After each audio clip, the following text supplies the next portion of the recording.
Pokopia is the crazy new game that combines Pokemon with Minecraft and Animal Crossing. You can craft items and even build your own city, all while recruiting Pokemon to help you survive in this post-apocalyptic world. So, to see just how good this game is, I spent over 100 hours inside Pokopia, completing everything, from building and exploring to finishing the incredible main story and completing the entire Pokedex. And it was a wild ride. Here's what happened.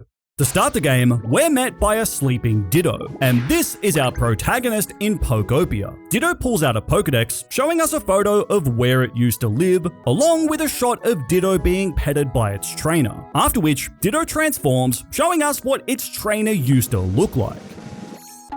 Okay, that is horrifying. Thankfully, we can customize our trainer to look a little more human, although I still look like an emotionless psychopath. Regardless, our journey then begins as we arrive in the blocky world of Pokopia. After my small, smooth brain enjoyed some Naruto running, we're then introduced to Tangrowth. I have no idea why it has a CD glued to its head though. Tangrowth is shocked to see us, stating that it didn't think there were any humans left, implying that some sort of disaster may have wiped out all of humanity. On closer inspection, Tangrowth realizes that we're not a real human and are actually a Ditto in disguise. But we're then interrupted by a beeping noise, with the message, "Owner detected." After digging around in Tangrowth's portable closet, we find a Pokedex. Apparently, it only started working once Ditto arrived, possibly meaning that this Pokedex was once owned by Ditto's trainer. Ultimately, Tangrowth decides to let us keep the Pokedex. He then asks Ditto for its name, which I guess is me. Tangrowth then declares that he'll start calling Ditto Keegan. Great, so this Ditto stole my look and now it's stealing my name too? Identity theft is not a joke, Ditto. Strangely, this world has no people or other Pokemon left. To try and find out why this is the case, we follow Tangrowth out into the open, where we get our first proper look at the world of Pokopia. And this place is a blocky wasteland. Everything is devoid of life and dried out, with Tangrowth confirming that everyone who used to live here is now gone. But shockingly, we then spot a Squirtle passed out on the floor. Tangrowth and I go down to investigate, and this Squirtle is in rough shape,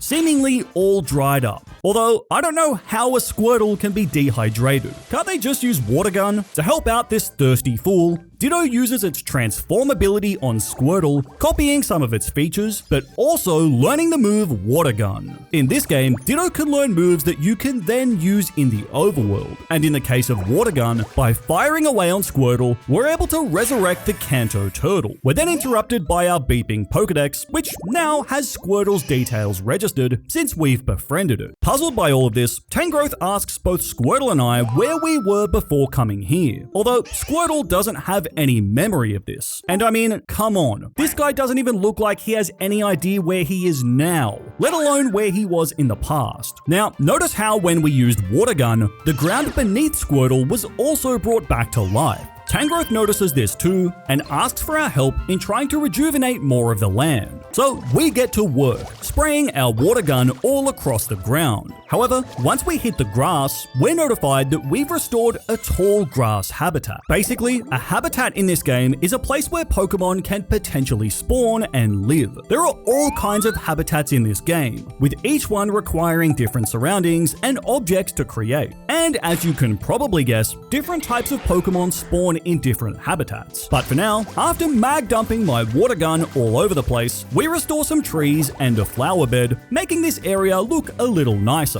However, after that, inside the tall grass, we get our first new Pokemon spawn, Bulbasaur. Every Pokemon in this game has different abilities, and just like Squirtle, Bulbasaur can also teach Ditto a new move, Leafage. Although, let's ignore the fact that I currently look like a horrifying vegetarian Deoxys. While Water Gun can be used to bring grass back to life, Leafage can be used to grow tall grass, which means that by combining these two, we can restore some life and greenery to this area while also building more Pokemon habitats. And yeah, this is already starting to look a lot nicer than the wasteland we first laid eyes on. As thanks for restoring the area, Tangrowth has a surprise for us with a very valuable present, What is that? Is that a tree stump? Presented with this strange gift, Ditto responds how any normal human would, and did my Ditto just eat that block of wood? Turns out, this is just how Ditto stores items, and in the case of our present, we can place it on the ground to serve as a chair. After this, the Pokopia introduction and tutorial then continues for a little while longer. During this time, we get introduced to the workbench, where we can craft items based on what recipes we know and what materials we currently have. It's also collectively decided to just start calling Tangrowth Professor Tangrowth, basically since he's old and wears glasses. On top of that, to help us light a campfire, we build another new habitat that very quickly results in us finding a Charmander. Although, with its fiery tail, it's about to set this whole newly restored area on fire. Do not burn this area, Charmander. I will be forced to kill you. Regardless, with Charmander's help, we're able to light a campfire. And with that, Professor Tangrowth declares that it's time to rest. Although, before that, Tangrowth asks Ditto whether it misses the human that it's transformed to resemble, to which Ditto says yes. Tangrowth then replies by stating that he understands how we feel, since a long time ago, he too was close with a human. Interestingly though, Tangrowth then declares that he has a theory. See, by restoring the habitats of Pokemon, we've already been able to bring back a few Pokemon. So, by extending that logic, Tangrowth believes that if we can restore the beauty of this world to its former glory, then maybe humans will return too. This is the underlying premise of Pokopia, whereby our main goal is to restore the land by collecting resources and crafting items, as well as recruiting Pokemon and borrowing their power. Ditto is tasked with restoring the Kanto region to its former beauty. But this is not easy, nor is it fast, but that'll become clear a little later. But look, as much as I appreciate Tangrowth giving me a random block of wood, I think Ditto would have much preferred to receive a brand new phone from Red Magic, the sponsor of this video. This is the Red Magic 11 Air in the new Trace color, and it's not just a mobile phone. This is built from the ground up to be a high-spec gaming device. On the outside, it has a clean, sleek design, and it's not overly heavy or thick. But on the inside, this thing is a beast. Under the hood, the Red Magic 11 Air features a Snapdragon 8 Elite processor, 16GB of RAM, and plenty of storage space. With all this power, this means that for Pokemon fans like me, you can run games like Unite or TCG Pocket at maximum settings without breaking a sweat. Other games like PUBG Mobile and Honkai Star Rail also run at a smooth, high frame rate. And with Pokemon Champions coming out on mobile later this year, you'll definitely be wanting a powerful smartphone like this that can run the game smoothly. Not only is the Red Magic 11 Air powerful, it also features an advanced cooling system with an inbuilt turbofan, as well as fast charging and a large battery, allowing you to play for longer on the Red Magic 11 Air, while regular smartphones will quickly overheat and start dropping frames. With highly responsive shoulder triggers and even an optional gamepad accessory, this really is a high-spec gaming device that can comfortably fit in your pocket while also serving as a day-to-day phone. The Red Magic 11 Air retails for $599 US, which is really reasonable considering all of the features, power, and technology that's packed into this phone. So, if you'd like to learn more about the Red Magic 11 Air, check out the link in the description. Pre-orders for the Trace design start on March 30, so don't miss out on securing your next new powerful phone. Anyway, this conversation was clearly very boring to Charmander, who fell asleep while Tangrowth was talking, although Ditto isn't far behind, almost falling asleep on top of the campfire. After waking up the next morning, Tangrowth informs us of a nearby human building that he'd like to investigate. It's not too far away, and once we arrive, we're met by a completely collapsed Pokémon Center. No! Don't tell me that even Nurse Joy isn't in this world anymore. My heart can only take so much punishment. Despite the building itself being a crumbled mess, the PC outside actually still seems to work. But when Ditto tries to use the PC, it scans the surrounding area before declaring that the current environment level is terrible. After which, it then boots up something called Pokelife. This is an app in the PC which is designed to do a few things. Firstly, it gives us challenges, things like finding new Pokemon or gathering materials. By completing these challenges, we can earn life coins, a currency that allows us to buy items from the shop that will help us to create more habitats or improve the area. So our next mission is to try and complete the first round of challenges. Honestly though, I was just interested in doing some exploring and a little bit of experimenting. I quickly discovered that Ditto can walk around with its mouth open, sucking up every item nearby like a walking Dyson vacuum. On top of that, there are also these sparkly spots on the ground. These are traces of a Pokemon, basically giving you a hint about where you might be able to find a Pokemon and what its habitat might look like. In the case of this one, we can see that it's a Hitmonchan and its environment is an exercise resting spot. Or there's also this one over here, which happens to be Scyther, whose habitat is tall grass under the shade of a tree. Using these traces as a guide, I then spent the next little while trying to restore more of the area around this Pokemon Center, including creating a few new Pokemon habitats. And soon enough, we find our next new Pokemon, Timber. Despite lacking high vis and tattoos, you can probably tell by just looking at it that Timber is a construction worker. Apparently, it can help us build a house, which would be very useful if we're trying to attract humans. At this point, I had quite a few new Pokemon start to spawn in. For example, next in the flower bed, we were able to find Pidgey. A human? Ooh, are you trying to catch me? No, I'm trying to eat you. Now, each Pokemon has their own individual comfort level based on how much they like their habitat. In the case of Bulbasaur, he tells us that he wants a comfortable bed to sleep on. So, by crafting a new straw bed and placing this within Bulbasaur's habitat, it becomes more comfortable, raising its comfort level. In short, by raising the number of Pokemon in an area and then improving their comfort level, we can raise the overall environment level, which in turn unlocks new challenges and items in the store. Some of these items look interesting though. Like, why would we need a security camera here? I know there's been a lot of explaining so far, with lots of new mechanics for a Pokemon game, but by now, we have a basic idea of the gameplay loop and how this game actually works. So, with the introduction now out of the way, let's pick up the pace a little more in exploring Pokopia. Now, very quickly, I was able to get 2 more Pokemon to spawn in, Combee and Scyther, the latter of which is very useful, as in exchange for giving it some sticks, Scyther teaches us the move Cut. Although, I don't know how I feel about someone who looks like this having ownership of such a sharp weapon. By using Cut, we can clear through the log barricades blocking our way, and on top of that, Scyther can also help us convert logs into lumber, which is basically a more useful building material. Anyway, I then spent a while trying to restore more of the nature in this small area, and while doing that, I was also able to create this new habitat by placing a punching bag next to a bench. This is important because it's here that we can spawn Hitmonchan. Just like Scyther, Hitmonchan can teach Ditto another very useful move,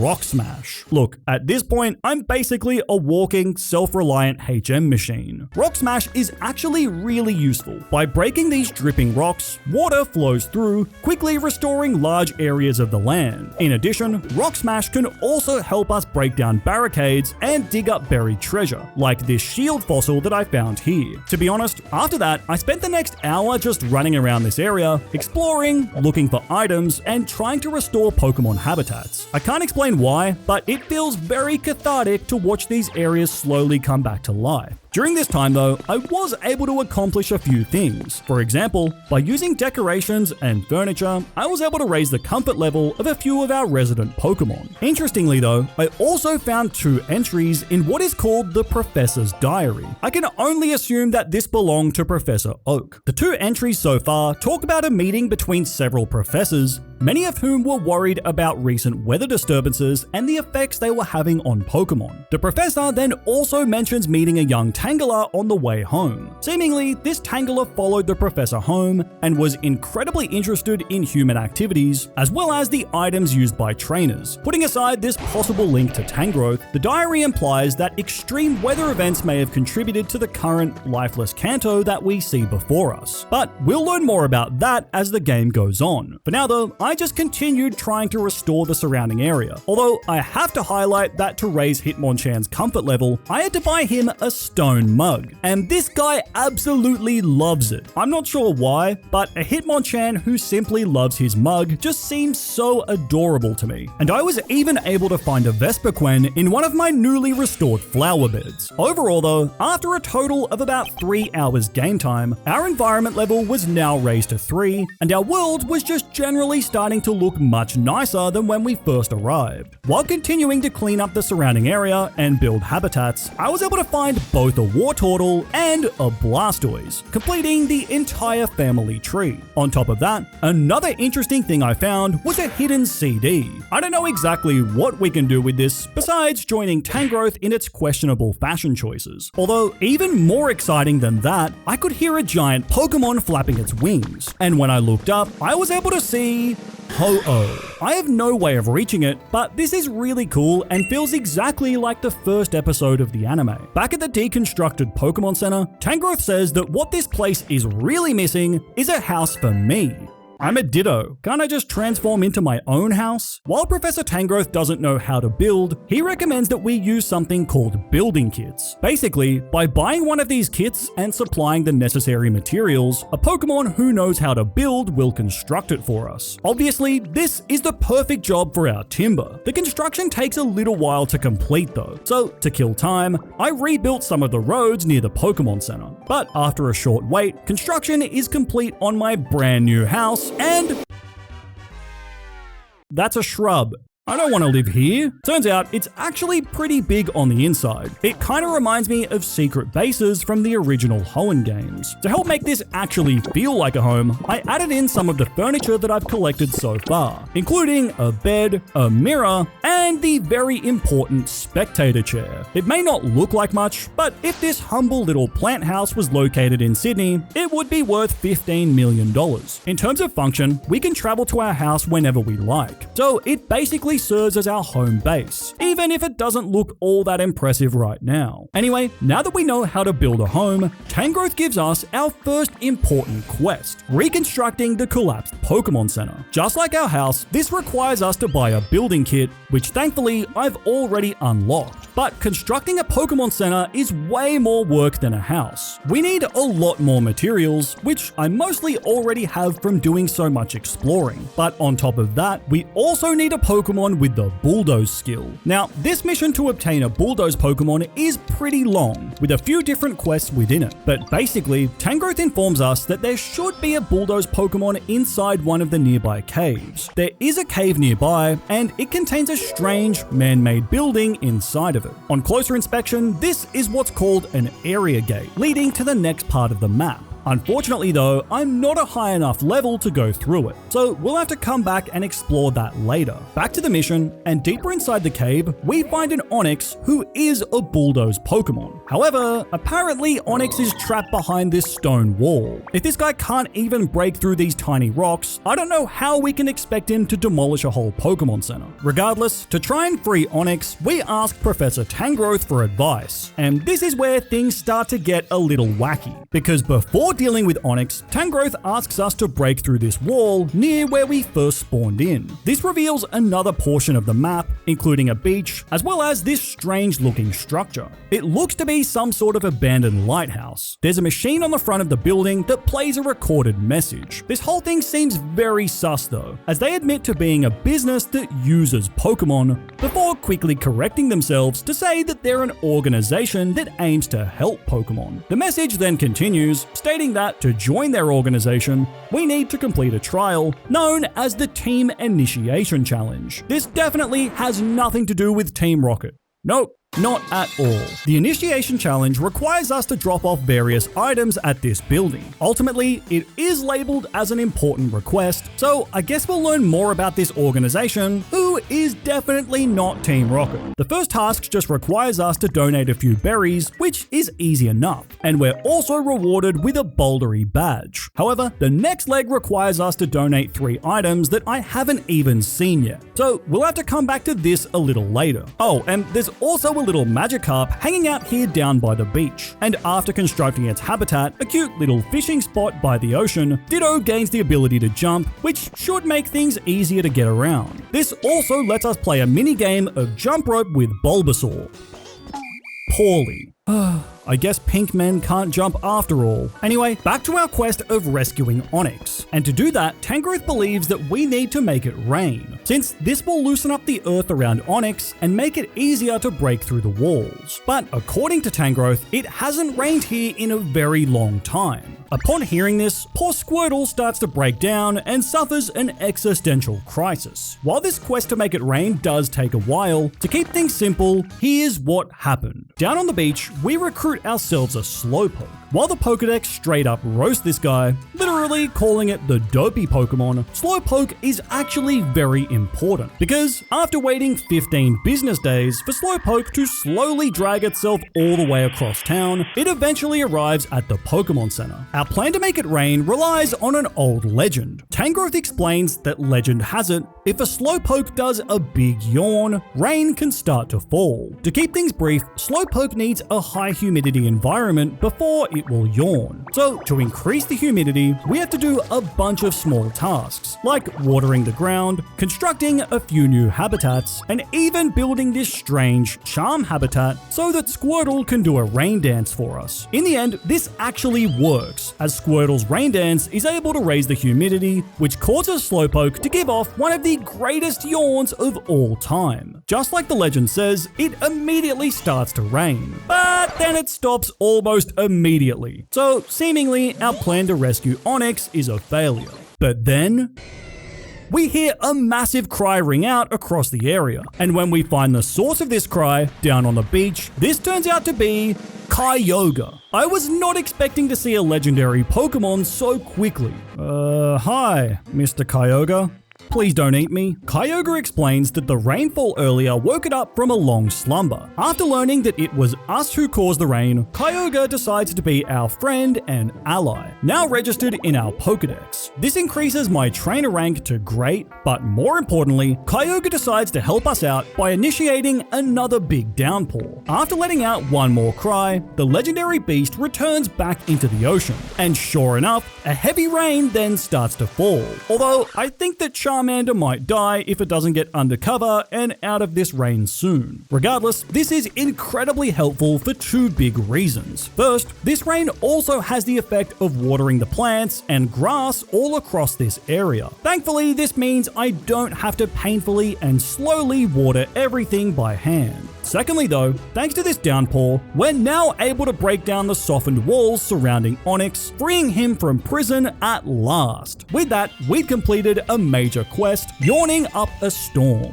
And now, finally, with all the necessary pieces, we can get back to rebuilding this Pokémon Center. By assembling all of the necessary Pokémon from nearby, as well as inputting all of the required materials, we can finally begin construction on fixing this center. Although it takes a really long time to finish. In the meantime, at this point in the game, we do have access to the next major area that was previously locked off. However, there's still a lot to do in this area, including a few spots I haven't explored yet, as well as some outstanding tasks we still need to finish. So, while waiting for the Pokémon Center to be rebuilt, I spent the next few hours mostly building a bunch of new habitats. A lot of these are very specific and require you to build small structures, but thanks to this, I was able to recruit a lot more Pokémon and fill out a few extra pages in the Pokedex. Although, by far, the most significant new Pokémon I found was Drillbur. Not only is this guy very cute, but he's also a talented farmer. Thanks to this, Drillbur can teach Ditto how to till the soil, which is a necessary move for us to grow crops. For now, all I can grow are beans, but I'll have to build a nice big farm later on. Besides that, during my exploration, I was also able to find some more interesting items, like a journal entry belonging to a member of the mysterious Team R. Gee, I wonder who Team R could be. And once again, Ho-Oh flew over my base, but this time I was able to chase after it. While I wasn't able to catch Ho-Oh itself, I was able to find a feather that it dropped on the floor. For now, I have no idea what this does, but this feels important. All of this exploring, finding new Pokemon, and giving Pokemon items to make their habitats more comfortable all result in our environment level being raised to level 5, which in itself is an achievement, as Tangrowth thanks us for making this town so lively and comfortable. On top of that, this also ticks off another main quest. While I found a lot of Pokemon here, I'm still missing quite a few rare ones. On top of that, there's still a whole part of this area that I haven't really developed, including this steel gate that looks like it's hiding a literal prison. Regardless, we can come back to this area and work on it later. For now though, the next morning, construction on our Pokemon Center is finally finished. Tangrowth is thrilled with how much better the village feels now, although he implies that something still feels like it's missing. Regardless, Tangrowth is sure that we'll see humans again someday. Inside the Pokemon Center itself, we can trade for items with Hoppip, as well as heal up, restoring our PP. There's also a 3D printer that can be used to duplicate items from photographs. Perhaps most interesting though, is inside we also find a journal left by a Pokemon trainer. It mentions needing to evacuate with the others pretty soon. But before that, the trainer intends to go around and take one last look at all of the cities it visited with its partner. This definitely has some link to the overall story, and a mass evacuation at least implies that all of humanity isn't necessarily dead. Probably. But everything is still pretty vague. While I spent a little more time finishing up some quests and finding new Pokemon like Heracross, who must be kept away from Bulbasaur at all costs, at this point in the game, I was about 10 hours into the game and decided to move on to exploring the next area. Looking at our map, there are a few different area gates here, but I'm heading through this one in the cave where we first found Onyx. And unlike last time, now we're actually a high enough trainer rank to go through. Tangrowth comes with us, and this area is completely different to the one we were just in. This one is more rocky and mountainous. There's also the remains of an old railway line, a hot spring, and even a big underground mine for us to explore. Curiously, there are massive piles of volcanic ash all over the place, suggesting that there may have been some sort of volcanic eruption. Just like the last area, this one also has a collapsed Pokemon Center, but this time the PC doesn't work since it's not hooked up to the electricity. Getting this fixed is our first little quest in this area. After some mindless exploring and running around, I began setting up some basic habitats. Pretty quickly, this allowed us to spawn in a Scorbunny, who then helped us create a new habitat, which resulted in Machoke appearing. Machoke is another very important Pokemon, because Machoke flexes its muscles, teaching Ditto the move Strength. Although I found it really funny how Machoke is mid-sentence saying how hard he worked to get his physique before Ditto completely mogs him, growing just as strong within seconds. This man is questioning every choice he ever made right now. With Strength, we're able to move heavy objects like boulders, as well as the PC. With this, we can hook up the PC to the electricity, turning it on and giving us access to the Pokelife app once again. Since the Rocky Ridges is a new area, the environment level here is completely independent of the wasteland where we started. Broadly speaking, our goal is to once again rebuild the Pokemon Center and restore the area by improving the environment level. But this is not simply a repeat of what we've already done, because this area has different Pokemon with different abilities. For example, we find someone trapped, suspended in this giant barrel, but when we try to cut them down, our cut isn't strong enough to break the chain. The prisoner trapped inside the barrel then offers to teach us how to cook. This is important because by eating certain meals, Ditto can temporarily power up its moves, and in this case, our hope is that by using a more powerful cut, we'll then be able to cut down this barrel. Now, this quest for learning how to cook does take a little while, and involves having to recruit a few specific Pokemon, like Dartrix, as well as a Torkoal down by the hot spring. But with their help, we're able to craft some useful items, like a cutting board, as well as a bread oven. Cooking things requires requires fresh ingredients, which is why farming is so important. To start with, I'm only able to make basic dishes. For example, our first dish is cutting up a bunch of leaves to supposedly make a salad. This is literally just a bowl of leaves. I do not want to eat that. Unfortunately, I have no choice but to consume the wild leaves. However, this does have the added effect of temporarily boosting up Ditto's leafage. While boosted, leafage can create more leaves at one time and even creates moss on stone surfaces. In the case of our bread oven, by eating some freshly baked bread, this is what we need to power up Ditto's cut. And thanks to this boost, we're able to cut through the steel chain, revealing the trapped Pokemon to be Greedent. This Greedent is a professional chef who also happens to be looking for her close human friend. Greedent then asks for our help restoring the town. She hopes that by adding restaurants and cheerful music, just like the town used to be, that this will cause the humans to return. Before getting too far into the questline though, I was keen to just spend more time exploring this area. To be honest, most of this time was spent setting up more Pokemon habitats, since having more Pokemon makes it easier to raise the environment level. I also just did a lot of general cleanup, getting rid of some of the volcanic ash, making it easier to get around. Of course, during all this, we attracted quite a few new Pokemon to the area, although my personal favorite was Riolu, who immediately complimented me on my aura maxing. Besides that, there's also a cool little farm area here, which I gradually began restoring. Not only do we need plants for cooking, but also for the team initiation quest, so I want to make sure that we can start growing crops as soon as possible. Although there's one more feature of this area that is completely new, and that is mining. And everything that comes with it. See, to construct this Pokemon Center, we need different materials than the last one. This time, we need metal ingots and crystals. To get those, we need to access the mine, and thankfully, we can use our powered up cut to break through the iron gate. Down here in the mine, we're also able to dig up ores, which we then have to throw into the smelter. And with the help of Torkoal's flames, we can then convert the metal into ingots. Mining and smelting ores with Pokemon? Close enough. Welcome back, Pixelmon, my beloved. Over the next few hours, I continued recruiting quite a few Pokemon to help fill out our Pokedex. During this time, Greedent also taught us a new recipe. See, by using the copper ingots I've already smelted, we can craft ourselves a frying pan. Finally, something to keep Ditto dry when it starts to rain. Anyway, somehow through the magic of Pokemon, by cooking beans in our new frying pan, Ditto is magically able to conjure up a big hamburger steak. I'm not gonna lie, Greedent, this actually looks pretty good, but imagine how delicious it would be if we made it using squirrel meat.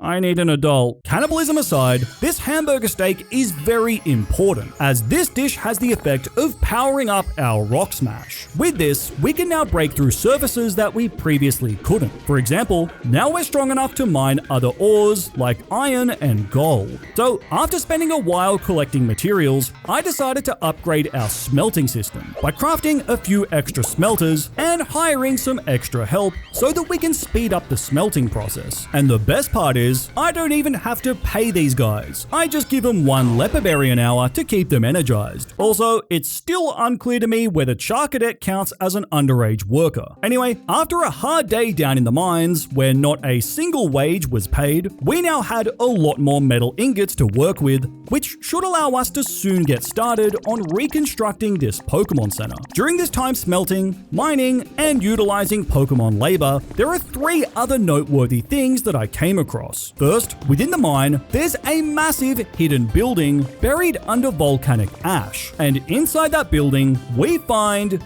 Gimmighoul. This Pokemon is a treasure collector who wants us to bring it lots of valuables. This building seems to be some kind of cool, abandoned museum, meaning it's probably Pewter City, and it seems like this is the place where we can restore fossil Pokemon, but I'll come back here a little later. In addition, I was also able to find another diary entry from the Professor, and this one is very interesting. It introduces the idea of the Pokemon Conservation Project, and this is pretty wild. Basically, all of the Pokemon were to be stored in a massive computer system, and as for humanity, they will be in space. This seems extreme, but the Professor explains that this is the only way for people and Pokemon to survive. It also goes on to say that eventually, a small group of trainers will be sent back to the planet to survey the environment. This is insane and implies that humanity is still alive, just off floating in space somewhere. Besides that revelation, the final interesting thing that I was able to find for now is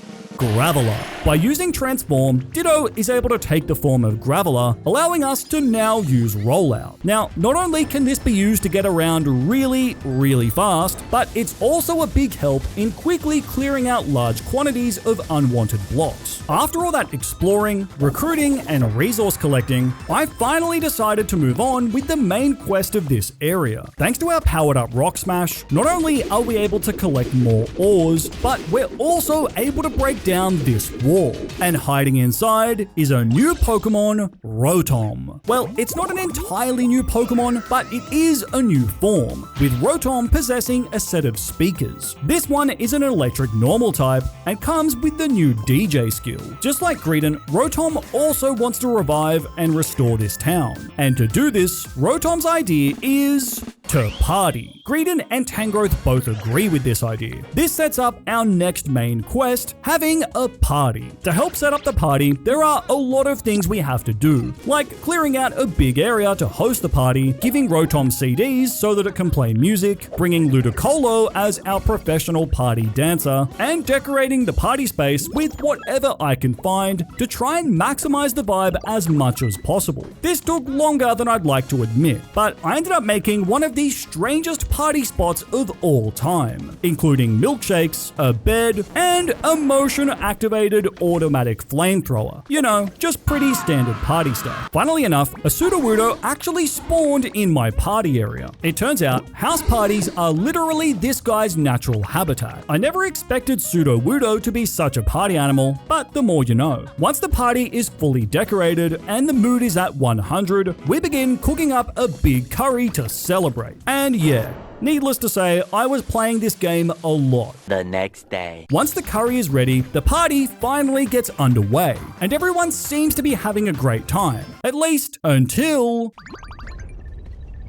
the ground begins to shake, rudely interrupting our party. Magma begins pouring out of the mountain before revealing Volcanion high above the town. As the lead party planner, Ditto heads up the mountain to confront this legendary. At first, Volcanion seems annoyed by all the noise of our party. Apparently, it was enjoying how quiet it's been since the humans left. However, Volcanion then concedes that some noise every now and then isn't too bad, deciding to be our friend instead. While Volcanion then declines the invitation to join our party, once Ditto returns back to the ground, Volcanion joins in the celebrations by shooting fireworks all over the sky. The party continues for a while, and eventually, Volcanion returns to its peace and quiet. Once our party comes to an end, Tangrowth regrets that no humans came to join us. Regardless, everyone still seemed to have a good time. And with that, we had completed yet another main quest. Following that, there was still a lot more in this area that I wanted to get done. First of all, to bring some life back into the town, I decided to construct some new buildings, including a leaf cottage that serves as my house. Although, my interior looks pretty pathetic since I ran out of money to buy furniture. This is so sad. Can we get 5,000 new channel members to help this poor Ditto earn enough money to buy real furniture? Besides my house, I also reconstructed the Pokemon Center thanks to those metal ingots we obtained earlier. Inside the Pokemon Center, we find another journal entry. And in this one, the mysterious trainer mentions visiting the restaurant in this town with me. Although, at the time of writing, the restaurant had already fallen victim to the volcanic eruptions. The journal ends by the trainer stating that he wishes we could have traveled together more. As somber as this is, it does confirm that this journal belongs to Ditto's trainer. So, based on the information we have so far, we know that natural disasters were occurring, humans likely fled into space, and that Ditto's trainer was keeping a diary as he visited these towns for the last time. There's still a lot that we don't know, but the picture is slowly becoming clearer. In addition to those buildings, I also constructed a bronze Clefable statue and this other building that already had the building kit here when we first arrived. So not only had we now completed our quest to reassemble the Pokemon Center, but as a result of these improvements, our environment level had now been raised to level 5 for the Rocky Ridges. This city is now looking much better. Compared to how lifeless it looked when we first arrived, now it feels much more lively and rejuvenated. Although there's still one more thing I want to do here before moving on, and that is the railway project. The railway connects everything within this area, so it only felt right to restore this back to life. This process isn't overly interesting, it just takes a long time. Over the next hour, I gradually cleared all of the debris along the track and then placed down fresh tracks where they were needed. I also spent quite a bit of time clearing out a lot of the volcanic ash from around the town to help open things up a little bit. Like, just look at how much of this stuff I have now. I'm basically drowning in ash at this point. But after 2 hours, the city was looking much cleaner with far less debris. On top of that, we now have 2 working railway tracks. The first one takes us from the city down through the mine and eventually reaches the hidden museum. Inside, by placing fossils and fossil pieces, I was able to revive a few Pokemon already, although we're still missing quite a few. What's even cooler, I found out that small Pokemon can also ride the train too. With Larvitar on the back, the other train goes through the hot springs, across the lava, down to my smelting machines, then up through the mine, before spitting us back out at the top of the town. While there's still a lot more we can do to improve this place, I was now feeling pretty satisfied with how the Rocky Ridges had turned out. At this point, I was about 21 hours into my journey in Pokopia, and before moving on, there are a few loose ends I wanted to take care of. First, remember in the wasteland area where I called this a prison? Well, now that we have the powered up cut, we can rip through this gate. It's a strange building that seems to be some sort of underground mine or a power plant. However, it gets even stranger when I find this room. There's obviously something sinister going on here, and I think we need to find treasures that correlate with each unknown. So we'll have to come back later. Although I also found another journal from Team Rocket. But this one confirms that all of Team Rocket were apprehended by the international police. F's in the chat for Team Rocket and their crowbars, I guess. I also found out that by showing a Pokemon doll to Drifloon, it'll take us to a dream island. A different doll corresponds to a different island, and we can only visit one per day.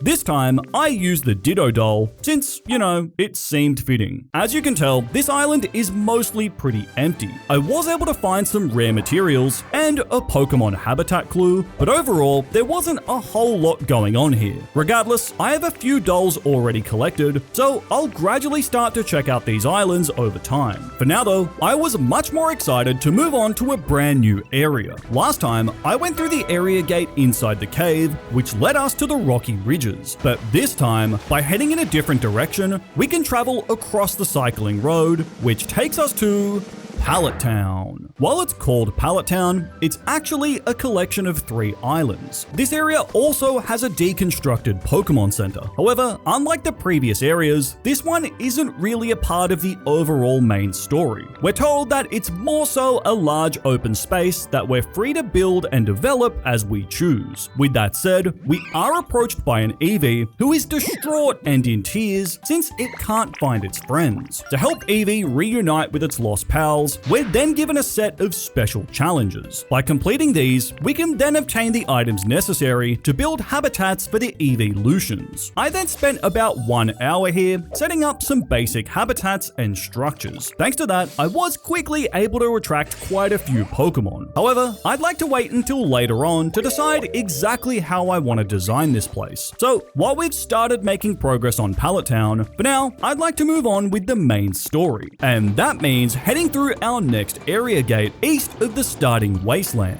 After traveling through, this area looks completely different than anything we've seen so far. This one has a lot of buildings and a lot of water. It's also really dark here, even though it's currently daytime. Despite the fact that I almost drowned immediately after setting foot in this place, Tangrowth and I eventually find the Pokemon Center. Although this one isn't just collapsed, it's also flooded too. However, we can easily fix this by stemming the flow of water water from the nearby fountain, after which the PC is now functioning, revealing that this area is called Bleak Beach. And I can't really argue with that name. It's a beach, and it definitely feels very bleak here. Although, after Tangrowth and I agree to rebuild the Pokemon Center, we then get jumped by a wild Meowth.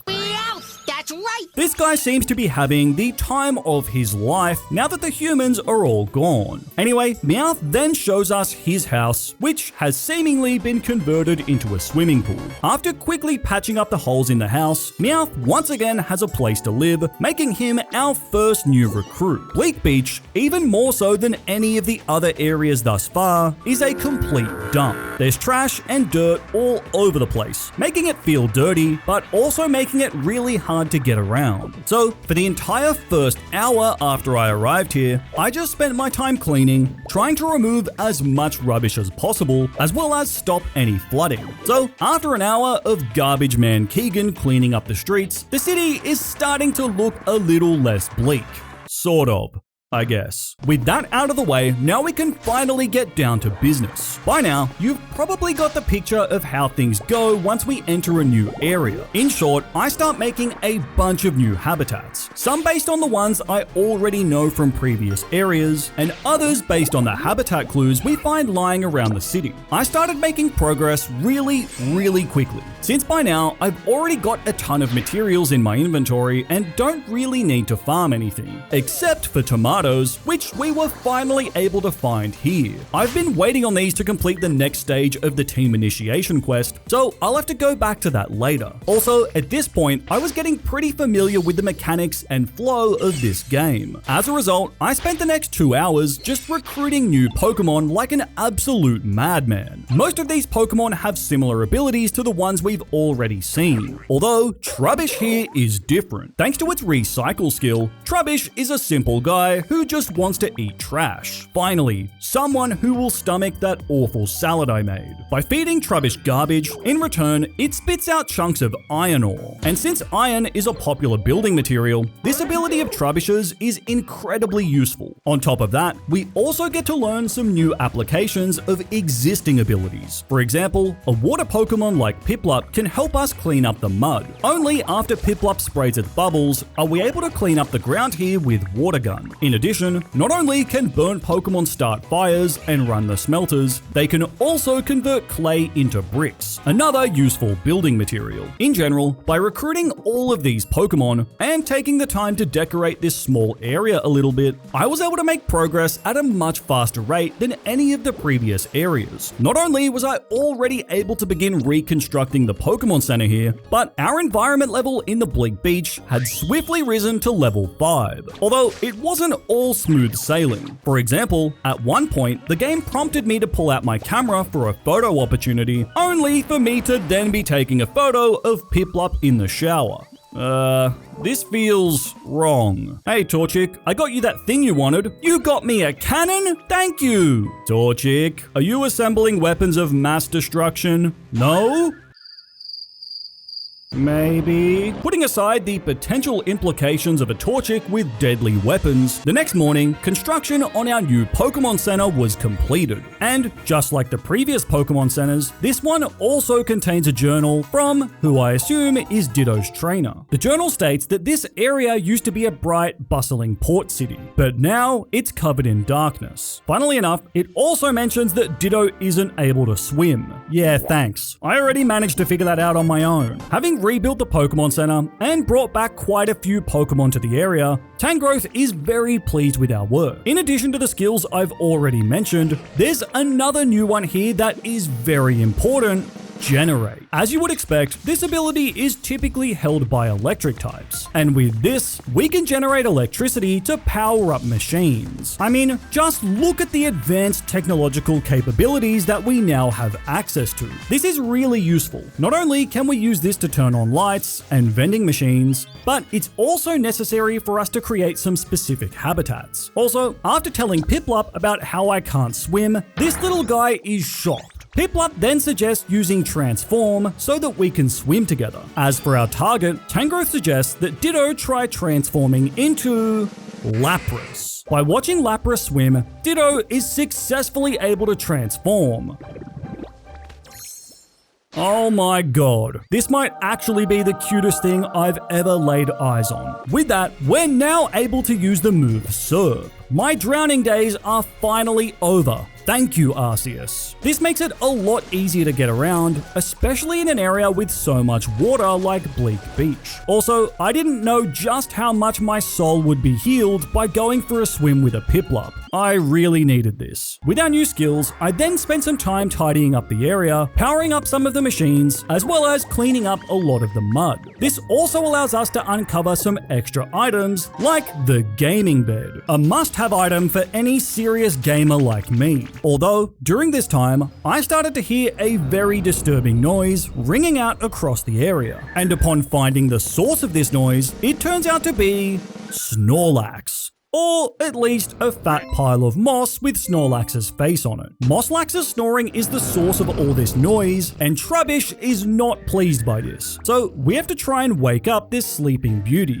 Now, my idea was to bring over the Rotom speakers and have it play an EDM remix of the Pokeflute song. But after consulting with some of the greatest minds in Bleak Beach, we conclude that Snorlax won't wake up while the area is so dark outside, since right now it always feels like nighttime, which leads us to our next main mission, brightening up Bleak Beach. Now, lighting up the streetlights on its own isn't enough to wake up Snorlax. It only adds a few extra flowers to the forehead of this pretty princess. So, to make it even brighter, we then also have to build some habitats that incorporate fire. But even after building these new habitats, it's still not enough to wake up Snorlax. So, Tangrowth ponders whether there's a Pokemon out there who can light up the town with powerful electricity. But then, we're alerted that a nearby Pokemon has collapsed, and when we head over to investigate, we find Pikachu, or more specifically, Pikachu, the name of this pale new form. Just like everyone else, Pikachu has no memory of how it ended up here. At first, Tangrowth asks Pikachu to use its Thunderbolt to help light up the town. However, much to everyone's surprise, it seems that Pikachu has lost the ability to generate electricity. So, while this pale Pikachu can't solve our problem all on its own, he's still able to be a big help, because Tangrowth and Pikachu start brainstorming ideas together, and they come up with a new plan. That is, instead, we should try and harvest a large amount of electricity from other sources, just like the humans did.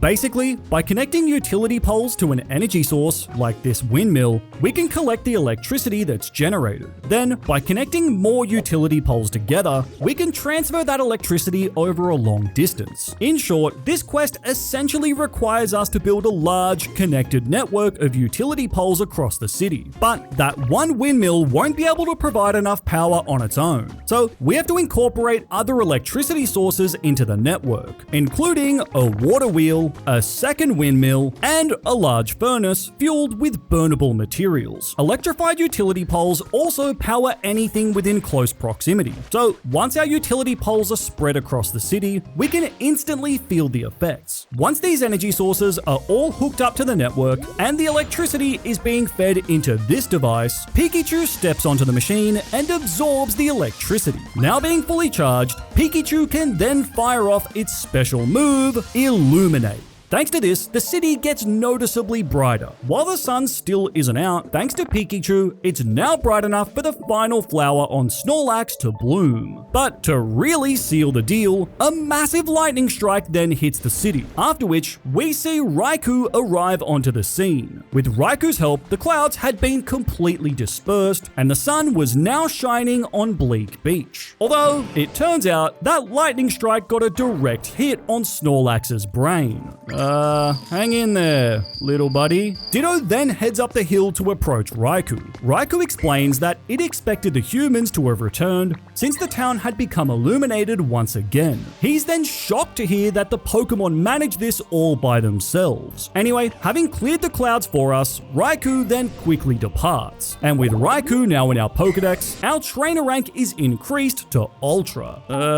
Did that guy just kill Snorlax and then leave like nothing happened? Thanks Thankfully, it turns out that Snorlax is somehow still alive. Now, it just has a liquefied brain and was given a factory reset. Having woken up, Snorlax explains that the humans used to give it food in exchange for fending off dangerous Pokemon. But once the natural disasters began to occur, humanity's food supply dwindled. As a result, they were no longer able to provide food for Snorlax. We then get Snorlax added into our Pokedex, and turns out its specialty is eating. Me too, Snorlax, me too. With that, the light had been restored, and now this beach wasn't looking so bleak anymore. Obviously, this place is still pretty rough and does need a lot more work. For the next few hours, I did a lot of exploring here, since there are still some parts of Bleak Beach I haven't visited yet, like the abandoned SSN, as well as the resort island. These areas are interesting and would be fun to restore, but there's not a whole lot for me to do here right now. Besides recruiting another batch of Pokemon during this time exploring, I was also able to learn about some new skills, like Happiny, who has the trade ability, allowing it to sell us items at a powered cash register, or this Smeagol here, who can help us repaint items like furniture or even houses. On top of that, Wooper is also able to teach us how to gulp up liquids. This is a really useful ability since it allows us to now place our own water blocks, which can be useful for setting up farms or even just redesigning villages. Besides that, this game also has some really cute features and Easter eggs. For example, I found out that a powered TV can be used to display any of the photos we've taken. I will never change the channel on you, Mosslax. I also found a pretty interesting article. Remember that guy in Vermilion City who had a Machop and was endlessly building something? Well, this article confirms that man is named Kenzo, and he, along with his now Machamp, were eventually able to construct the largest building in the area. You madman, you actually pulled it off. I'm proud of you, Kenzo. Besides this exploring in Bleak Beach, I did also briefly backtrack to the starting wasteland. Since we now have tomatoes, I was able to complete the second part of the team initiation challenge. However, there are still more parts to go, and I don't have any paper to complete part 3. So we'll have to come back to this later. At this point, I had about 47 hours total game time, and we'd cleared through 3 main areas. However, the next one is the last one, meaning that the Pokopia story would soon reach its climax, and hopefully all of our questions will be answered. So far, all we've been able to gather is that 1, according to the professor's diary, the Pokemon Conservation Project had Pokemon stored in a PC while humanity attempted to flee into space, and 2, Ditto's trainer traveled around the region, leaving diary entries inside the now rebuilt Pokemon Centers, although we have no idea where either of these individuals are now, or if they're even alive. Through Ditto's efforts, we've been able to partially restore the environment and reintroduce a ton of Pokemon. However, no one has any solid memory of what really happened. So there's still a lot that we don't know. But now, it was time to head through the final area gate in search of answers. Passing through the gate, we're greeted by this. 2 large, floating islands high above the clouds. Looking at this structure, Tangrowth doubts that a human would have built something so strange, and ponders that maybe there's another Pokemon here with an ability like mine. On the other hand, there's also this strange machine here connecting the islands. This one is human-made, and it's basically a cable car that we can ride across to the next island. And it's here that Tangrowth and I find the Pokemon Center. Nearby, we also come across a little Rookidee. The small bird confirms that there aren't any humans here, but a lot of their old, broken machines still remain. Upon checking out the PC, we learn that this area is called the Sparkling Skylands. As is tradition, our first objective here is to do some basic restoration. Mostly simple things like cleaning up and setting up some basic habitats to get us started. While cleaning, I was able to find waste paper. This can be recycled into regular paper, which is exactly what I need for the team initiation challenge. Looking around, there are multiple other islands here for us to explore, but for now, my focus is on fixing this one. One thing that really helps to speed this up is since we can now place our own water, this makes it much faster to water large areas at one time. So it doesn't take too long for the first island to already start looking much nicer. Thanks to this, I'm able to quickly start recruiting Pokemon, like Froakie, the adorable little frog, who, as a water type, can help me clean up some of the mud around this island. After that, the local population started to rise pretty fast, but the coolest Pokemon I was able to find was Dragonite. Now, not only is Dragonite incredibly cool, it's also very important, because after watching this guy defy physics and float in the air, Ditto then uses Transform, somehow making Dragonite look even cuter than it already does. In this form, Ditto can now fly around, which is a big help in getting from one island to another. After following Dragonite over to the next island,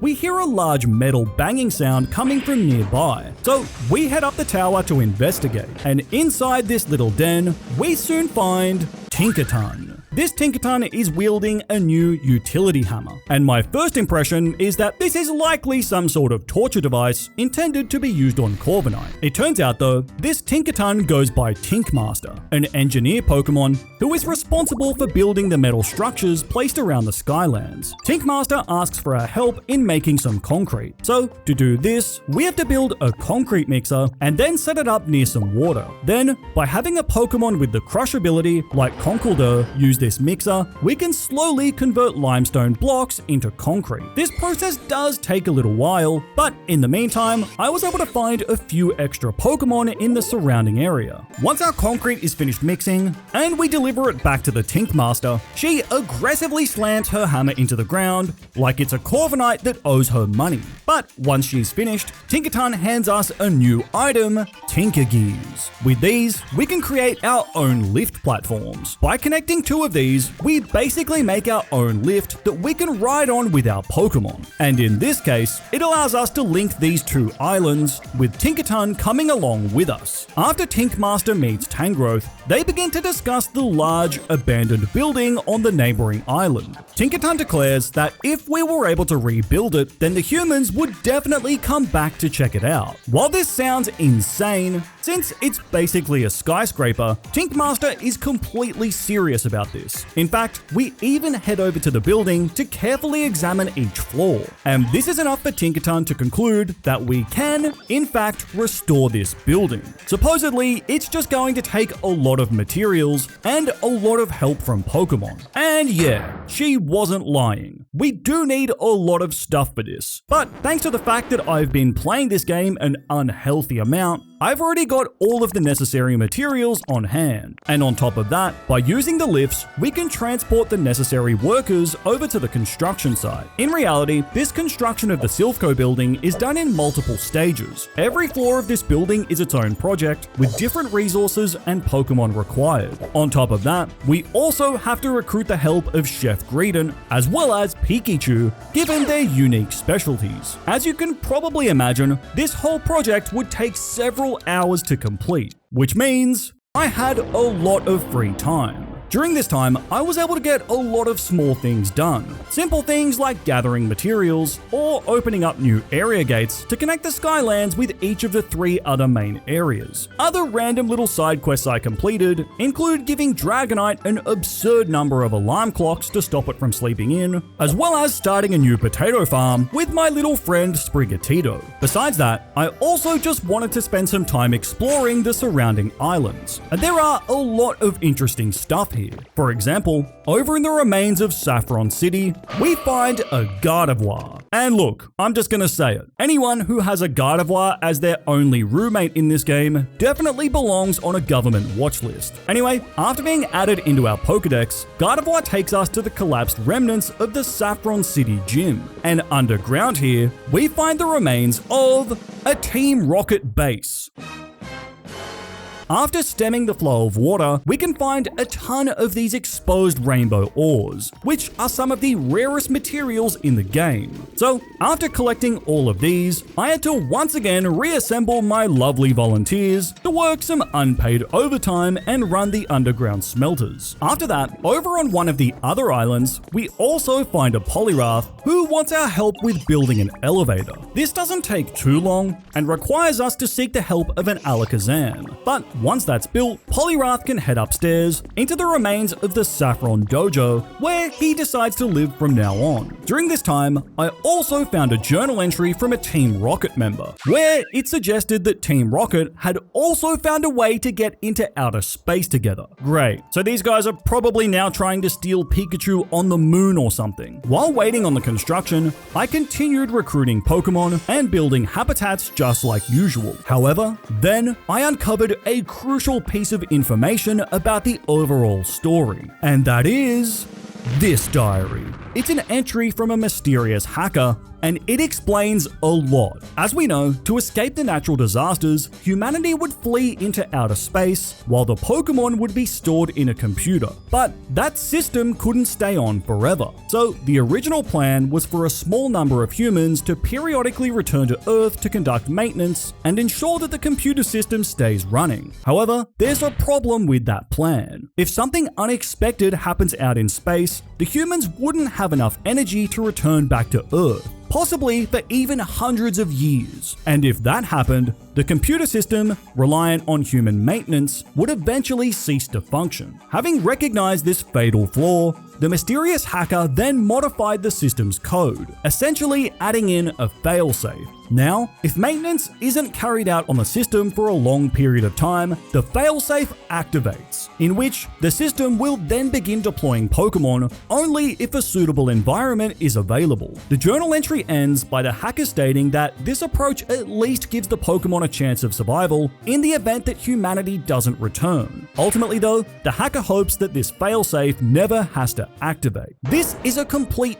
bombshell. If that program did activate, it would explain so much, like why Pokemon only spawn after Ditto creates the appropriate habitat. There are a few exceptions to this, but it's possible that those can be explained. And think about it, Ditto is famously the most adaptable Pokemon ever, which would explain why the system could potentially deploy Ditto anywhere. At this stage, this is all just a theory, but it does seem to add up with what we've seen so far. Although this does bring into question what happened to humanity. There's still a lot we don't know, but I'm sure we'll start finding out more pretty soon. The next morning, construction on this behemoth of a building is finally complete. And I'm not gonna lie, it looks like Tinkaton did an incredible job. But just as we're about to head inside, we hear a loud cry echo across the islands. Then, above the building, a giant black hole appears in the sky. So Ditto heads up to the roof to investigate. Not only does the sky not look so great, but we also find a glowing, levitating Master Ball. As we approach it, the ball begins to shake before bursting open, revealing Mewtwo. This guy just broke out of a Master Ball. After Mewtwo hears that we constructed this building and not the humans, Mewtwo is surprised. Mewtwo then goes on to say that he doesn't know what happened to the humans, but the last time he saw one was in Fuchsia City, also known as the wasteland where we started. At the time, those humans were building a strange building down on the beach.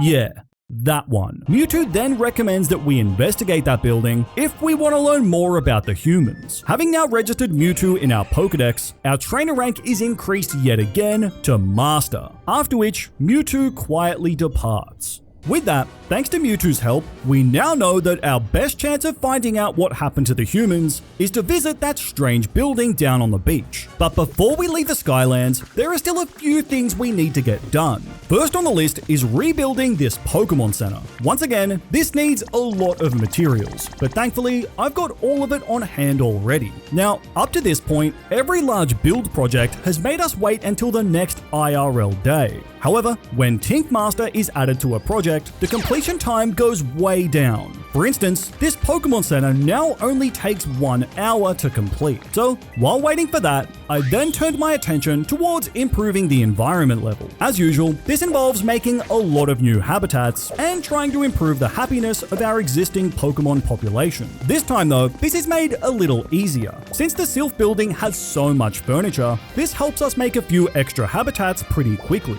As a result, we recruited a bunch of new Pokemon over the next 2 hours, and also also learnt some interesting new tricks. For example, with the help of our newly recruited Porygon, we learned the recipe to create wireless electricity transmitters. Basically, utility poles without needing the wires. Wireless electricity sounds incredibly dangerous, but also very practical. On top of that, a Gyarados teaches us how to use Waterfall, allowing Ditto to now ascend waterfalls while transformed into Lapras. So, thanks to all of this, our environment level gradually increased to level 5, and the Skylands Pokemon Center was now fully rebuilt. As a reward for raising the environment level, we're given a Game Boy. This is so cool, and implies that, in the world of Pokemon, you can still play Pokemon on the Game Boy. After that, once inside the Pokemon Center, yet again, we find another journal from Ditto's trainer. First, it explains how this city, that was once a dazzling metropolis, is barely recognizable now. Interestingly, it says that scientists expect that in only a few centuries, this area will be as high as a mountain. The journal ends with the trainer stating that it breaks their heart to leave Ditto behind, but it's not forever.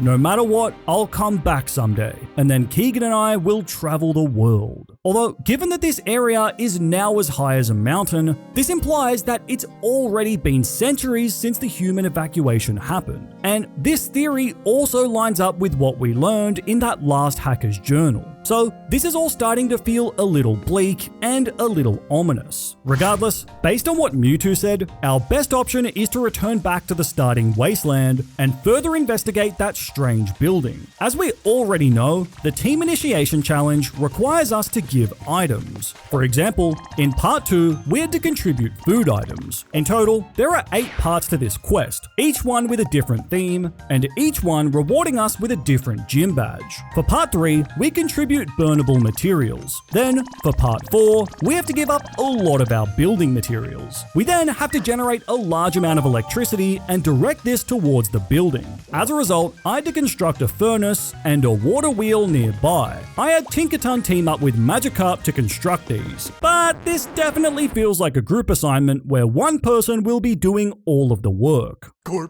After both of these had been built, electricity was freely flowing into the building, completing Part 5. Part 6 requires us to donate some stylish furniture, and Part 7 dictates that I give up some of my appliances, including my beloved Game Boy that I worked so hard to get. Everything so far had been a practical item that I could see someone using. However, for Part 8 of this challenge, the final part, we're simply asked to contribute a cherished photo. We're told to imagine you had to leave all of your friends and move somewhere really far away. Take the kind of photo you'd want to bring with you when you go. Now, obviously, the funniest approach here would be to submit my photos of Moslax or the one of Piplup taking a shower. However, after giving it some real thought, I knew exactly what kind of photo I wanted to submit. See, Tangrowth has been with us since the very beginning. Not only has he been a big help, but he's also come with us on our journey through each of the main areas. As a result, it only felt fitting to take a photo with our close friend in front of the Pokemon Center that we both worked to rebuild. With that, we submit our cherished photo, completing the final part of the Team Initiation Challenge. After receiving the final badge, we're then asked to also provide 2 party poppers. However, when we try to submit these, they won't fit since the item hatch on the building is completely full. Tangrowth then arrives, and noticing our party poppers, urges us to join him and set them off instead. So together, we fire off our poppers. But this noise then sets off an emergency alarm in the building, which assumes we're under attack. The emergency protocol then begins as the building starts counting down. 3, 2, 1, 0. The outer shell is removed, revealing a rocket underneath. The rocket then begins to blast off, ascending out of the ground. Stunned, all Tangrowth and I can do is watch on. We're also then treated to shots as Pokemon from all across the region look on, as the rocket climbs higher and higher up into the sky. The rocket then disappears into outer space, along with my Game Boy that is still on board. The game then transitions into the credits, during which we're shown the rocket gradually discarding its boosters before beginning its voyage into outer space. We see it pass by the stars and a variety of planets, far out into the distant galaxy, until it eventually finds its destination, a small Pokeball spaceship with a Ditto plushie firmly by the window, after which we see a human exit the ship, confirming that humanity is still alive. The human then approaches the rocket, opens up the item hatch, and looks on at the final photo that we placed inside the rocket. The credits then continue with a montage of our journey, including all of the Pokemon we befriended along the way. At the very least, this now confirms that humanity is still alive, somewhere out in the corners of space. The credits then conclude, revealing a tablet on the ground next to Ditto and Tangrowth. This tablet was left by Team R, who were also the ones behind the rocket. It says that supposedly, the rocket was built for Team R to evacuate the planet all by themselves. However, it also states that the rocket contains enough fuel to eventually return back to this planet once the weather stabilizes. And if anything goes wrong out in space, Team Rocket could use this fuel to help the rest of humanity return back to the planet, meaning that not only are the humans alive, but that the rocket also has enough fuel for them to one day return back home. After reading this, Professor Tangrowth is certain that the humans will return, then stating that we must continue making this planet an even nicer place to live in. With that, our quest to complete the Team Initiation Challenge is a success, and we had now completed the main story of Pokopia. That was a wild ride, and I didn't expect this game to be quite as sentimental as it ended up being. Now, it's taken me about 55 hours of playtime to get to this point, and you might be wondering, what is there to do now? Isn't the game over? Absolutely not. In some ways, this is only just the beginning of Pokopia. While the main plot may have come to an end, there are still plenty of Pokemon trapped inside the PC system that we need to rescue, which is essentially completing our Pokedex. On top of that, as Tangrowth said, our focus is still to make this region as nice a place to live in as possible. For people, this means starting to rebuild the cities and begin restoring them. And for Pokemon, this means maxing out every environment level to level 10. There are also collectibles, mysterious areas, dream islands, limited time events, and Easter eggs on top of that, but these three goals are my biggest priority to fully complete the game. To start with though, at the rocket launch site, by heading underground, we find the remains of a Team Rocket base. And it's also down here that we find Magnemite. By building Magnemite a home, Ditto is then able to acquire its final new ability, Magnet Rise. By using Transform, Ditto turns into this absolutely adorable little Magnemite. Now, not only is this very cute, it's also a very useful transformation. In Magnemite form, Ditto can freely fly around and even place several blocks at one time. These are both really useful features that will make building a lot easier. Also, up to this point, I'd simply been creating new storage chests whenever I needed them and placing them wherever. As a result, this means that all of my items are completely unorganized and scattered all over the place. So, to make my life easier going forward, I built a new house over in Pallet Town to serve as my main base from now on. Organizing literally all of my items did take about an hour, but now it looks much better and all of my items are centralized in one place. And of course, you know that for my bedroom upstairs, I had to include my gamer bed. Moving on, for now, my first priority is working on the Pokedex. Not only because the lives of these Pokemon depend on it, but also because some of these spawns are really rare and can take a long time to show up. So I want to get started on this as soon as possible. Despite playing this game a ton, out of the 300 available Pokemon, I only have 165, which means we have a lot of work to do. To find Pokemon, first we need to build their habitat, and a lot of these are pretty straightforward, just needing grass or flowers, either on their own or combined with something like water or trees. For these, building the habitat is no problem. But then we have to wait for the Pokemon to actually spawn. This can take a long time, especially for Pokemon that are listed as either rare or very rare. On top of that, some Pokemon also require specific weather conditions or might only appear at a certain time of the day. All of this can make the process of filling out the Pokedex hard enough on its own. But what makes it even worse is Unique habitats. These habitats are not straightforward and require very specific, often rare, items. The only real way of learning about these is to pick up traces off the ground, which give you an idea of what you need. But traces don't spawn that frequently, and when they do, they can still just give you a hint about a habitat that you've already made. As a result of all of these factors, building habitats and finding new Pokemon is pretty slow work. For instance, over the next 5 hours of grinding, I was only able to find 21 new Pokemon, taking us to 186 entries. Regardless, now, most of the habitats that I knew of were built, and I just needed to wait for the Pokemon to appear.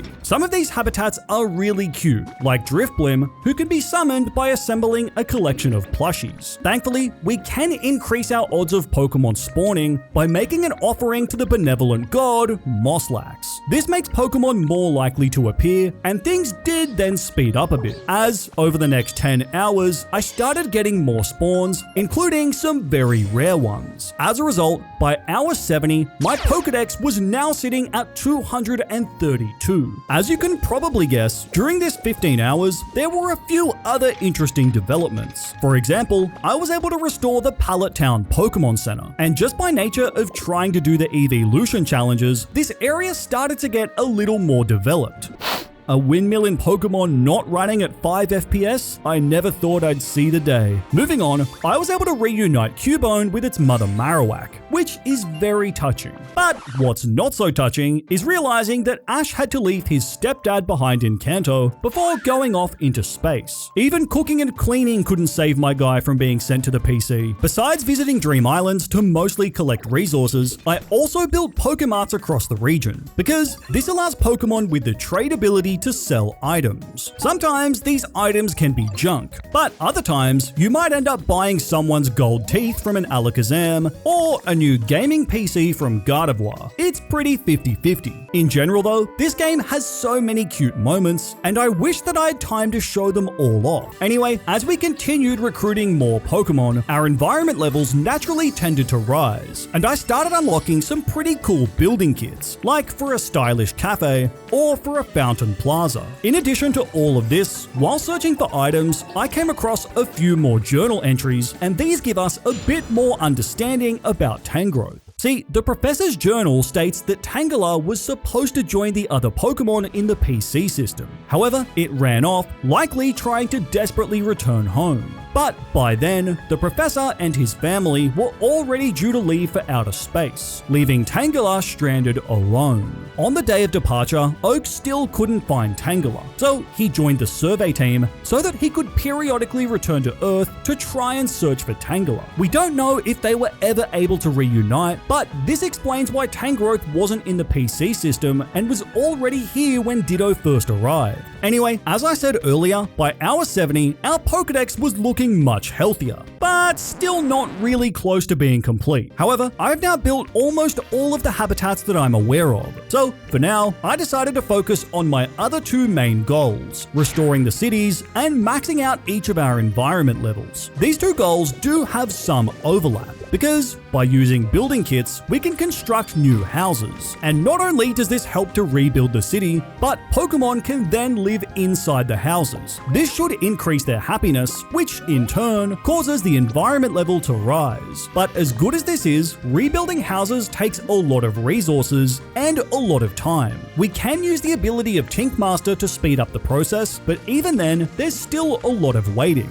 So in the meantime, I focused on fixing up other parts of the city. For somewhere like Bleak Beach, this is quite a bit of work, since there are so many bridges and boardwalks to repair, as well as a lot of rubbish to clean up. However, it is also true that I'm famous for being one of the greatest Pixelmon builders of all time. With that said, this is where the Magnemite transformation is so clutch. With this ability, Ditto can place up to 9 blocks at one time, which makes it much faster to rebuild bridges across the city. On top of that, with the replace function, Ditto can replace existing blocks. This is really useful since it makes fixing the roads and pathways throughout the city much less painful. So over the next few hours, I was able to build multiple houses and fix up a small chunk of the city. Obviously, this is nowhere near complete, but compared to how it looked when we first arrived, I'd say this is a massive improvement. Now, while all of this was happening, I did complete a quest for Pikachu, who wants to be reunited with his family.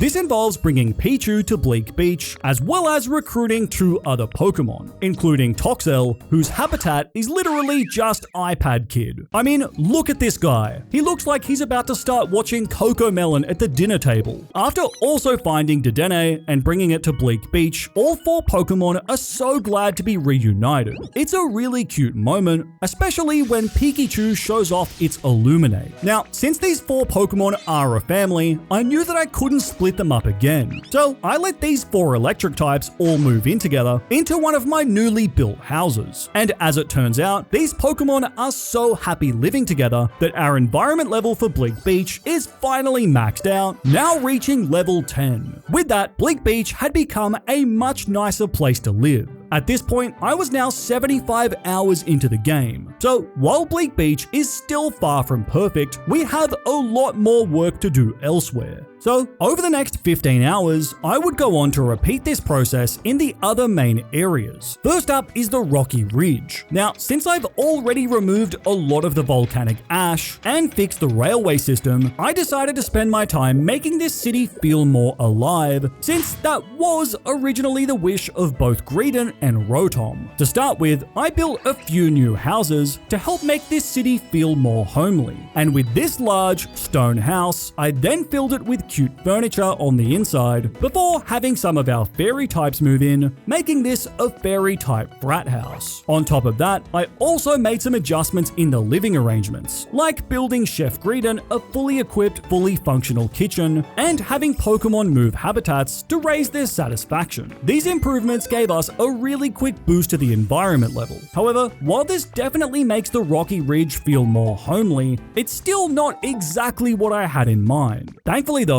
while waiting for those houses to be built, I uncovered some interesting new Pokemon habitats. In addition, we've now also unlocked the building kit for a concert stage. So I knew exactly what I needed to do to make this place feel more alive. I then set out to completely revamp our party space, expanding it to make room for our new concert stage. While waiting for that to be built, I continued finding new Pokemon, as well as worked on building our fossils, and I'm now only a few pieces away from completing our collection. Finding these new Pokemon did allow me to add quite a few new entries into the Pokedex, but more importantly, after our concert stage is finally finished being built, this town is now really alive, with a restaurant, new houses, and a very flashy new party scene. After also eventually adding some new furniture into mine and Rotom's house, with that, our Rocky Ridge environment level was also maxed out, and I'm really happy with how this turned out. Compared to how it was when we first arrived here, it now feels like a completely different city. After setting off some celebratory fireworks, I then turned my attention back towards the starting wasteland.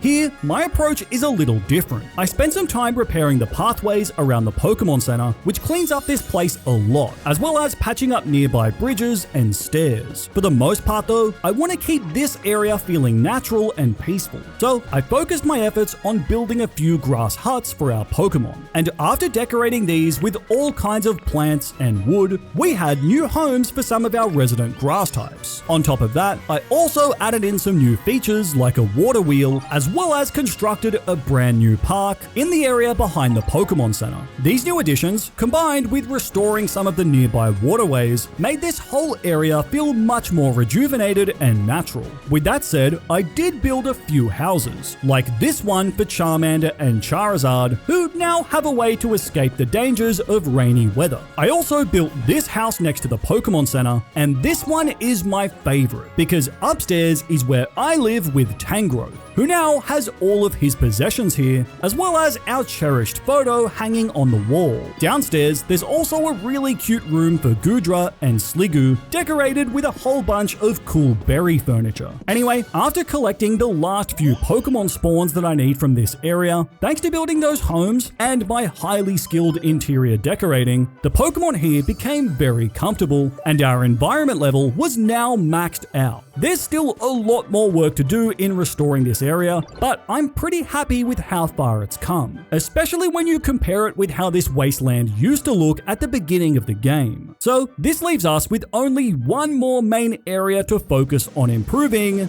the Skylands. Honestly, this is probably the hardest area to rebuild since there's so much chaos and it doesn't even really resemble Saffron City anymore. So for now, I decided to just focus on the middle island. Since Silphco is the centerpiece of Saffron City, improving this area first seems like a pretty reasonable starting point. For the first hour of this project, I was entirely focused on cleaning up the surrounding area. Mostly this involves fixing the roads and laying down new asphalt, which is made a lot easier with the help of our Magnet Rise ability. On top of that, I spent some time fixing up the mosaic pathways, as well as just generally cleaning up the rubbish and debris from around the city. This all made the area feel much cleaner, but now it's also feeling pretty empty and lifeless. However, before building anything new, I wanted to make sure that the whole city has electricity. So I spent quite a bit of time expanding our electricity network, from our furnace down near the Pokémon Center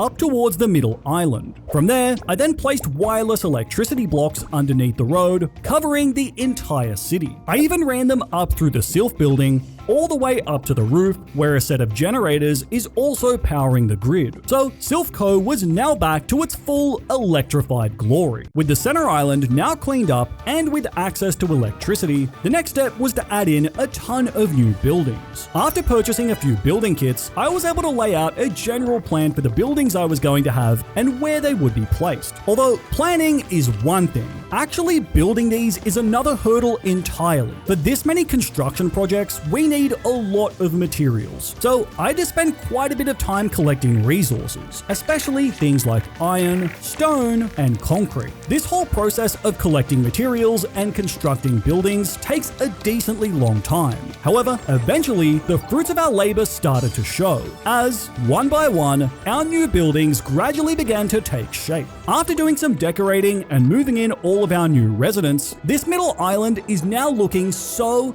much better. It's actually now starting to resemble a real city again. With these major improvements, our environment level jumps all the way from level 8 straight to level 10. So while the rest of the Skylands might still need a major rehaul, I'm extremely happy with how nice this central island is starting to look. It may have taken a long time, but now all 4 main areas had their environment level maxed out. And in general, these cities are now starting to look much better.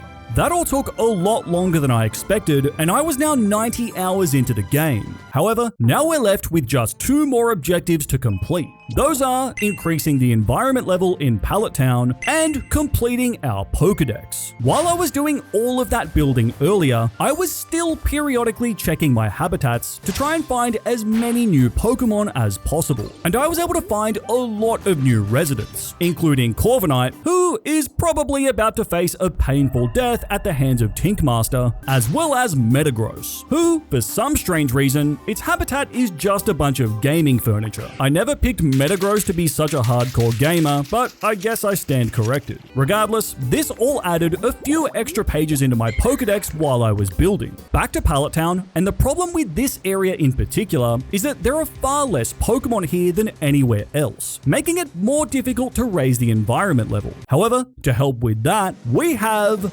legendary Pokemon. See, while I was developing the other areas, I was also gradually working on a big project here in Pallet Town. Across these islands, there are 3 altars, each containing a special building kit. These are massive buildings that require us to clear out a huge area, as well as contribute a ton of materials. However, once each of these structures are built, not only are they very impressive, but they also each contain one of the 3 legendary birds. Of course, we can then add them into to our Pokedex. However, legendaries are incredibly important beyond just the Pokedex, because these Pokemon contribute more towards the environment level than any other Pokemon, giving us a way to improve the environment level in Pallet Town despite having less Pokemon here. So, with a little DIY, I was able to convert each of these buildings into Pokemon habitats, giving us a solid boost to our Pallet Town environment. On top of that, some Pokemon are exclusive to Pallet Town, and this includes the Evolutions. We can only obtain each of their favorite snacks by completing various challenges around the area. Simple things like planting crops, paving roads, or building lifts to make it easier for Pokemon to get around. But after completing these and assembling our snack spread, we can quickly find a bunch of cute Evolutions. Thanks to all of these efforts, our Pokedex was now sitting at 274,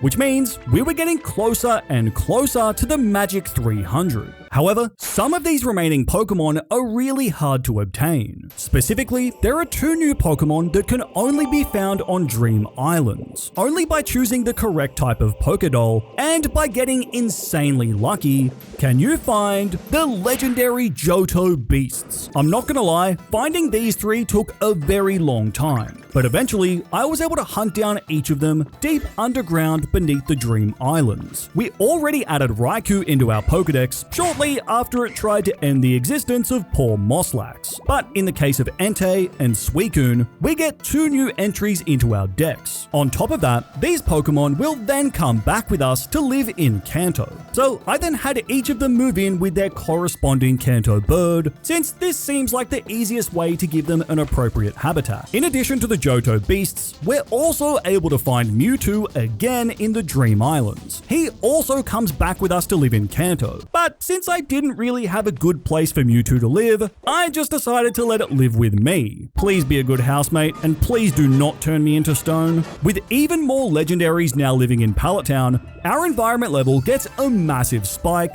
all the way up to level 9. So our Pokedex was slowly filling up. But as we draw closer to completion, it becomes harder and harder to find new Pokemon. Some of them are really specific and take a long time to find the necessary items. But thanks to all my grinding, I did start to find some of the rare items, like the final missing fossil piece, allowing me to finish my collection and build the last fossil habitat, which soon after resulted in us finding Rampardos. By eventually finding these rare items and duplicating them with the 3D printer when necessary, this allowed me to create a few more habitats. I also did a lot of experimenting with different items and furniture. While this basically turned half of Pallet Town into an IKEA warehouse, this also resulted in me creating a few new habitats that I'd previously been missing. So over the next few hours, I continued slowly adding these new entries into my Pokedex. Also, remember that strange room in the starting wasteland that had all of those unknown engravings? Well, throughout this entire playthrough, I'd gradually been digging up these mysterious slate items. Since each one has distinct markings, I figured that these 2 things were probably related. And at this point in my playthrough, I finally had a full set of these items. So I returned back to the wasteland and headed underground into the temple. We can then place our slates onto the wall, and by arranging these in the correct order, an ancient picture slowly starts to emerge. Once all of the pieces are assembled, the wall begins to emit a strange sound as a purple glow then appears, and it's from this glow that Mew emerges, Ditto's distant relative.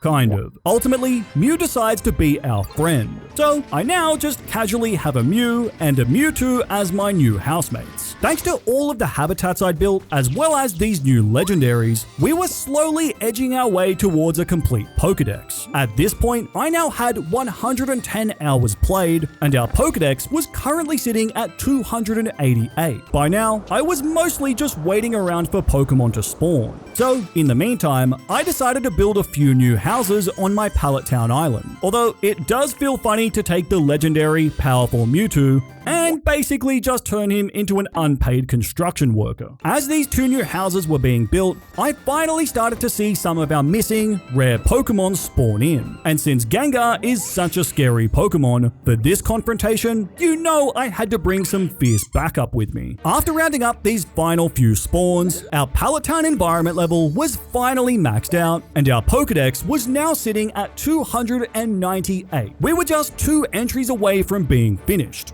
But these last 2 entries are not like any other, because these Pokemon have been flying over us throughout this entire game.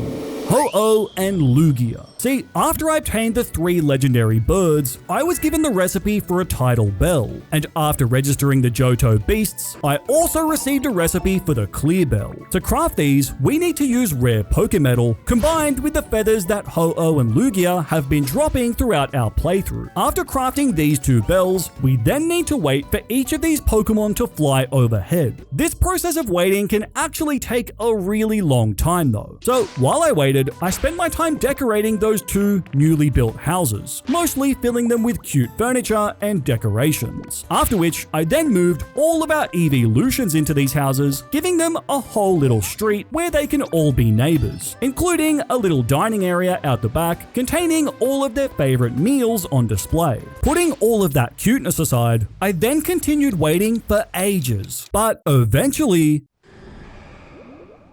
Ho-Oh appears, flying overhead. I quickly raced over to ring the clear bell, after which Ho-Oh then descends down to meet us. Having heard the soothing tone of the clear bell, Ho-Oh decides to be our ally, allowing us to register it in our Pokedex. And about 30 minutes after that, Lugia also made an appearance. This time, we ring the tidal bell, causing Lugia to stop over in our town. These legendary Pokemon only stay for a short time. Regardless, we had now added all 300 Pokemon into our Pokedex, after which we're congratulated and receive our reward, the Neo Dowsing Device. And this item is the trigger for our final quest in Pokopia. By taking this dowsing device and using it in the Skylands, we're eventually led to a secret new location underground. And it's here that we find this. A new gate that only unlocks with a completed Pokedex. The gate then opens, revealing what appears to be an old office, and when we interact with the printer, it prints out our diploma, confirming that we have now completed the entire Pokopia Pokedex. Naturally, I then found a nice fitting spot to hang our new diploma. With that, we had completed our goals, as every Pokemon had now been rescued from the PC system, and the Kanto region had once again become a place where Pokemon are comfortable and can thrive. That concludes the entire playthrough of Pokemon Pokopia. Jump into this video next for more Pokemon content. And as always, thanks again to our awesome channel members who continue to help make these videos possible. Take care, and I'll see you in the next video.